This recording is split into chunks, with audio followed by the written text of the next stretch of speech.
Next reader is Shawn, and he will be doing a spoken word piece called Monsters, and his mixed up in words, his favorite scary movie is Silent Hill.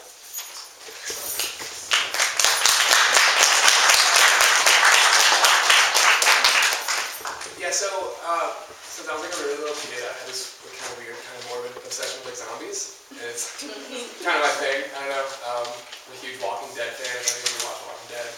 I've seen pretty much every zombie movie in existence ever, both foreign and domestic. So I wrote a short spoken word piece on zombies, and it is called Monsters. Subtitle: Eat Your Heart Out, George Romero.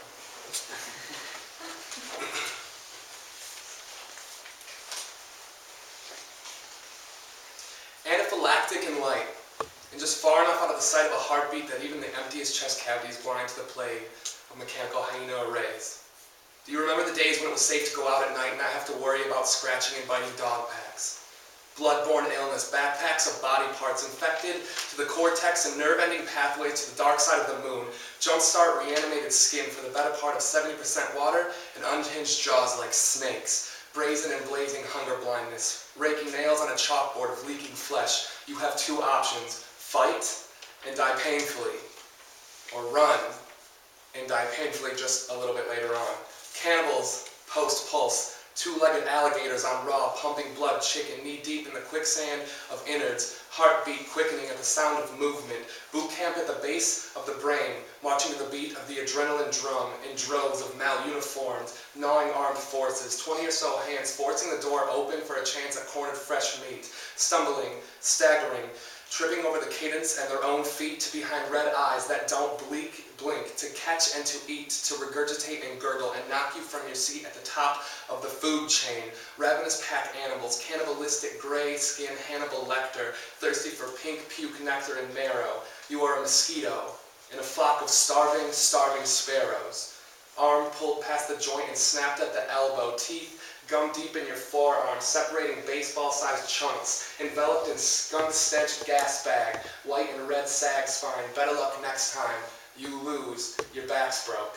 Brackish enamel, chipping away at throbbing scaffolds, panicking beelines to the spongy red jelly inside your bones. Scream out, piss-soaked, held down by 20 or so, split and gray and yellow nails cracked, digging into skin, peeling backwards the fleshy husk.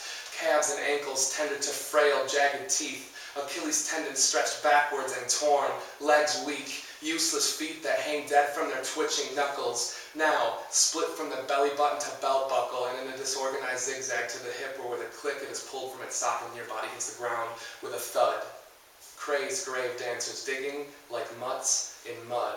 Through gelatinous yellow fat and thin sac visceral ooze separating stomach from spleen and mucus-covered membrane from the outside world, sacred intruders of the sacred body fortress, peeling the diaphragm back to expose the heart, jump starts, reanimated skin for the better part of 70% water, and the unhinged jaws like snakes, brazen in blazing hunger blindness, raking nails on a chalkboard of leaking flesh, pus mongers in the merchant chest cavity and not so fresh meat about 3 days past its sell-by date, and the ramparts of deflated lungs among stomachs flung wide open and hung like laundry taken out of the washer before the spin cycle was done. Elbow deep in pleural secretions and tickling from the inside of the throat with boned fingers, from which the tongue is pulled violently backwards through your mouth, tender taste buds like cheese to a mouse in a maze with no dead ends. Don't act surprised. It's not like they came to make amends with you for being a bad neighbor before the infection hit. They came to eat your eyes from their sockets like slipping an oyster from its shell with no hands. And if you think that's hell, just wait till they're done. Left behind the remnants of a meal eaten in too few bites, to get up and eat your fair share in a few too many bites, oblivious to anything or anyone. Ignorance is bliss when you're a pissed-off bone bag looking for a straggler or some yee-haw redneck that thinks his guns are bigger than your teeth. Can't pull a trigger with no fingers, cowboy. Call that an appetizer. Clenched fists, eyes missed, death kiss, trying your best to get the gist of walking on broken ankles. Gung-ho playball mentality, looking to anchor yourself in the nighttime like a bat. Necromancing in between the graveyard and body bag denial. Gagging glutton of the gastrointestinal puke pile. Maggot-infested, bloated gullets, murky and with rotted and chewed shards of muscle and primitive guttural hissing and the gamblers who didn't play their cards right.